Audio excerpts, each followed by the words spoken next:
સમાચાર સવારમાં તમારું સ્વાગત છે। આજના તાજા અને મુખ્ય સમાચાર જાણીએ તે પહેલા ચેનલને સબસ્ક્રાઇબ કરી લો। ઉનાળાને લઈ મોટી આગાહી। આવનારા 24 કલાક બાદ તાપમાનમાં વધારો થઈ શકે છે। 2 થી 3 ડિગ્રી તાપમાન વધતા ગરમી લાગશે। અંબાલાલ પટેલની આગાહી છે। 19 થી 24 ફેબ્રુઆરી ગરમી શરૂ થશે। મહત્તમ તાપમાન 34 ડિગ્રી ઉપર રહેશે। 4 માર્ચથી ગરમી વધશે। માર્ચમાં મહત્તમ તાપમાન 40 ડિગ્રીની આસપાસ રહેશે। 20 એપ્રિલથી વધુ ગરમી પડશે। 26 એપ્રિલથી મહત્તમ તાપમાન 44 ડિગ્રીએ પહોંચશે। 11 મેથી જોરદાર ગરમી પડશે। એક આગાહી મુજબ મે જૂનમાં ગરમી ભૂકા કાઢશે। અંબાજી પરિક્રમા પથની સુંદર તસવીર। જગત જનની માં અંબાના ધામ અંબાજીમાં હાલ પરિક્રમા ચાલી રહી છે। 12 ફેબ્રુઆરીથી 16 ફેબ્રુઆરી સુધી આ પરિક્રમા ચાલશે। ગબ્બરના ફરતે તૈયાર કરાયેલ પરિક્રમા પથનો રાત્રિનો નજારો જોવાલાયક છે। સમગ્ર પથને રોશનીથી શણગારવામાં આવ્યો છે। આ 3 કિલોમીટર લાંબા પરિક્રમા પથનો ડ્રોન ફોટો સામે આવ્યો છે। પરિક્રમામાં રાજ્યના ખૂણે ખૂણામાંથી માઈ ભક્તો દર્શન કરવા આવી રહ્યા છે। ગેરકાયદે ઝૂંપડાઓ પર બુલડોઝર ફેરવાયું। અમદાવાદમાં મનપાએ ગેરકાયદે મકાન અને ઝૂંપડાઓ પર બુલડોઝર ફેરવ્યું છે। અમદાવાદના સુભાષ બ્રિજ વિસ્તારમાં આવેલ 150 થી વધુ ગેરકાયદે બાંધકામ પર બુલડોઝર ફેરવવામાં સ્થાનિકોએ ભારે વિરોધ કર્યો છે। મહિલાએ તેમના ઘર તૂટતા ભારે વિરોધ કર્યો છે। વિરોધના કારણે પોલીસ અને મહિલાઓ વચ્ચે ઝપાઝપી અને ખેંચતાણ થઈ હતી। એક મહિલા કાર્યવાહી વખતે રોડ ઉપર માથે ઓઢીને બેસી ગઈ હતી। ગુજરાતમાં હવે આ કોર્સ થશે બંધ। એનસીટીના નવા સર્ક્યુલર નોટિસ મુજબ શૈક્ષણિક વર્ષ 2024-25 થી 4 વર્ષના ઇન્ટિગ્રેટ બીએ, બીએડ અને બીએસસી બીએડ કોર્સ બંધ કરવામાં આવશે। યુનિવર્સિટી અને કોલેજોએ હવે આ કોર્સને બંધ કરીને કાઉન્સિલે નવી શિક્ષણ નીતિ મુજબ તૈયાર કરેલા ઇન્ટિગ્રેટેડ ટીચર એજ્યુકેશન પ્રોગ્રામ માટે અરજી કરવાની રહેશે। જ્યારે હાલના રેગ્યુલર બીએડ કોર્સ પણ 2030 થી બંધ થશે અને 2030 થી આ નવા ઇન્ટિગ્રેટેડ બીએડ કોર્સ ભણાવાશે। આગળ મહત્વના સમાચાર હજુ બાકી છે, તેની શરૂઆત પહેલા વિડીયોને લાઇક કરીને તમારો સહકાર આપો।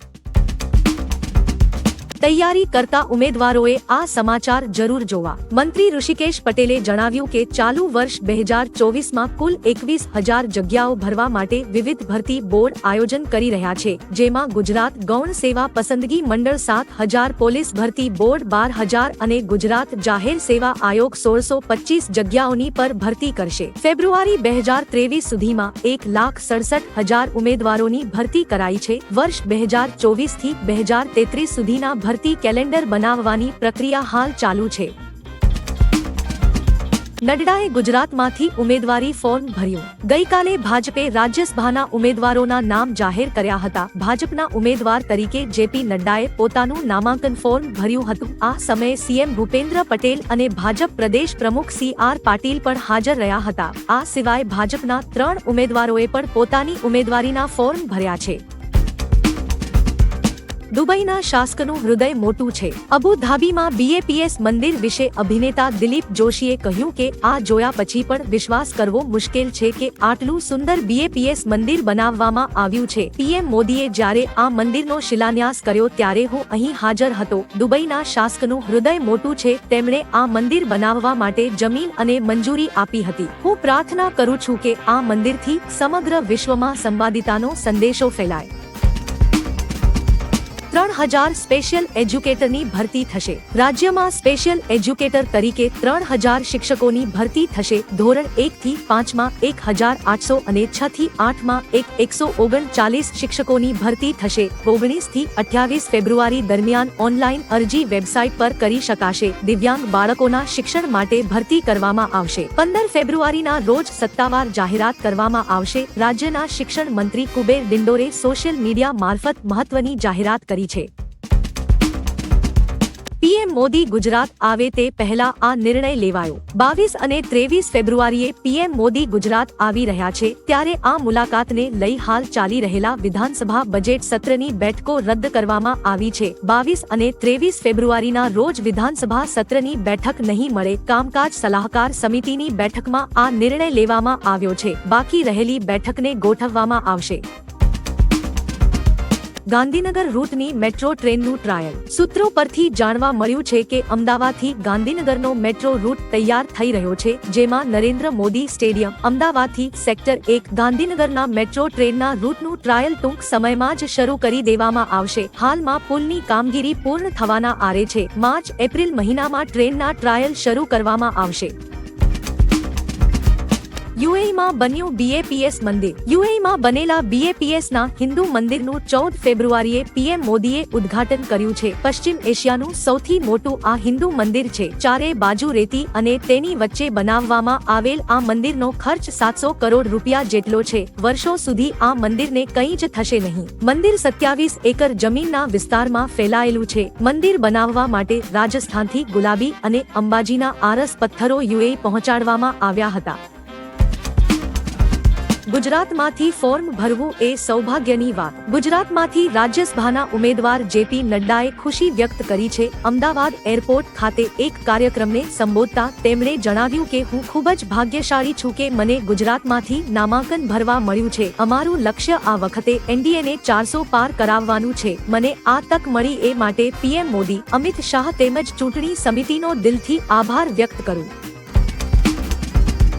ધોરણ 10 અને 12ના પરિણામને લઈ મહત્વના સમાચાર. ગુજરાત માધ્યમિક અને ઉચ્ચતર માધ્યમિક શિક્ષણ બોર્ડ દ્વારા ધોરણ 10 અને 12ની બોર્ડની પરીક્ષાના માળખામાં ફેરફાર કર્યો છે. જેન પગલે આ વર્ષે ધોરણ 10 અને 12 બોર્ડનું પરિણામ 1 મહિના વહેલું જાહેર થશે, જે એપ્રિલના બીજા કે ત્રીજા સપ્તાહમાં જાહેર થઈ શકે છે. વહેલા પરિણામથી એડમિશન પ્રક્રિયા પણ ઝડપી થશે. પીએમ મોદીએ મંદિરના ઉદ્ઘાટન સમયે કુરાનનો ઉલ્લેખ કર્યો. પીએમ મોદીએ અબુ ધાબીમાં બનેલા પહેલા હિન્દુ મંદિરનું ઉદ્ઘાટન કર્યા બાદ કુરાનનો ઉલ્લેખ કર્યો હતો. તેમણે કહ્યું કે મંદિરની દિવાલો પર હિન્દુ ધર્મની સાથે ઇજિપ્તની હાઇરોગ્લોજિક્સ અને કુરાનની વાર્તાઓ કોતરવામાં આવી છે. તેમણે કહ્યું કે આ મંદિર સાંપ્રદાયિક સૌહાર્દ અને વિશ્વની એકતાનું પ્રતીક બનશે. અબુ ધાબીનું આ વિશાળ મંદિર માત્ર પૂજાનું સ્થળ નથી, તે માનવતાના સામાન્ય વારસાનું પ્રતીક છે. વિભાકર શાસ્ત્રીનું કોંગ્રેસમાંથી રાજીનામું. પૂર્વ પીએમ લાલ બહાદુર શાસ્ત્રીના પૌત્ર વિભાકરે કોંગ્રેસમાંથી રાજીનામું આપ્યું છે. તેમને કોંગ્રેસ વર્કિંગ કમિટીમાં સ્થાન ન મળતા નારાજ હોવાનું માનવામાં આવી રહ્યું છે. તેઓ પાર્ટીમાં મહત્વના હોદ્દાઓ પર સેવા આપી ચૂક્યા છે. પ્રિયંકા વાડરાના સલાહકાર તરીકે પણ કામ કર્યું છે. સૂત્રો કહે છે કે તેઓ ભાજપમાં જોડાઈ શકે છે. ગઈકાલે મહારાષ્ટ્રના પૂર્વ સીએમ અશોક ચવ્હાણ પણ ભાજપમાં જોડાતા કોંગ્રેસની મુશ્કેલી વધી છે. રાષ્ટ્ર વિરોધી પ્રવૃત્તિઓની માહિતી આપનારને 5 લાખનો ઇનામ. જમ્મુ અને કાશ્મીર પોલીસે દેશવિરોધી ગતિવિધિઓ સંબંધિત માહિતી આપનારને 5 લાખ સુધીના ઇનામની જાહેરાત કરી છે. આતંકવાદીઓ અને વિસ્ફોટકોની માહિતી આપનારને 5 લાખ, ડ્રગ્સ અને શસ્ત્રો વિશેની માહિતી આપનારને 3 લાખ અને આતંકવાદીઓ સાથે વાત કરતા લોકોની માહિતી આપનારને 2 લાખ ઇનામ આપવામાં આવશે. 10 વર્ષનો અન્યાયકાળ. ગુજરાત કોંગ્રેસ પ્રદેશ પ્રમુખ શક્તિસિંહ ગોહિલે મોંઘવારીને લઈ ટ્વિટર પર પોસ્ટ કરી હતી. પાછલા 10 વર્ષમાં થયેલો ભાવ વધાર બાબતે સરકારને સવાલ કર્યા છે. સીએનજીનો ભાવ 2014માં ₹25 કિગ્રા હતો, જે 2024માં ₹77 થયો છે. પેટ્રોલ 2014માં પ્રતિ લીટર ₹71 હતું, જે 2024માં ₹97 થયું છે. ગેસ સિલિન્ડરનો ભાવ 2014માં ₹410 હતો, જે 2024માં ₹903 થયો છે. ડીઝલ 14માં 55, જે 24માં 90 થયું છે. ફોરેન્સિક્સ સાયન્સ હવે અમદાવાદમાં. કેન્દ્રીય ગૃહમંત્રી અમિત શાહે અમદાવાદના જેતલપુર ખાતે નરનારાયણ શાસ્ત્રી ઇન્સ્ટિટ્યૂટ ઓફ ટેકનોલોજીનું ઉદ્ઘાટન કર્યું હતું. આ ઇન્સ્ટિટ્યૂટમાં હવે વિદ્યાર્થીઓ ફોરેન્સિક્સ સાયન્સના વિવિધ અભ્યાસક્રમોનો અભ્યાસ કરી શકશે, જેમાં ખાસ કરીને ગ્રેજ્યુએશન અને ડબલ ગ્રેજ્યુએશનના કોર્સ શરૂ કરવામાં આવ્યા છે. આ કોર્સમાં બીએસસી, એમએસસી સાયબર સિક્યુરિટી અને ડિજિટલ ફોરેન્સિક્સનો સમાવેશ થાય છે. T20 વર્લ્ડ કપમાં ટીમ ઇન્ડિયાનો કેપ્ટન રહેશે રોહિત શર્મા. અમેરિકામાં યોજાનાર T20 વર્લ્ડ કપમાં ટીમ ઇન્ડિયાની કમાન રોહિત શર્મા સંભાળશે. હાર્દિક પંડ્યા વાઇસ કેપ્ટન રહેશે. કોચિંગ રાહુલ દ્રવિડ પાસે જ રહેશે. બીસીસીઆઈના સચિવ જય શાહે આની જાહેરાત કરી છે. ગત વર્ષના ઓડીઆઈ વર્લ્ડ કપમાં ટીમ ઇન્ડિયાના પ્રદર્શન પર ખુશી વ્યક્ત કરતા જય શાહે કહ્યું કે ભલે અમે 2023 વર્લ્ડ કપની ફાઇનલ મેચ હારી ગયા, પરંતુ ટીમ ઇન્ડિયા ચાહકોના દિલ જીતવામાં સફળ રહી છે. વિડિયો નિહાળવા બદલ આભાર. આવતીકાલે ફરી મળીશું સવારે 6 વાગ્યે એકદમ નવા અને તાજા સમાચાર સાથે. Good bye.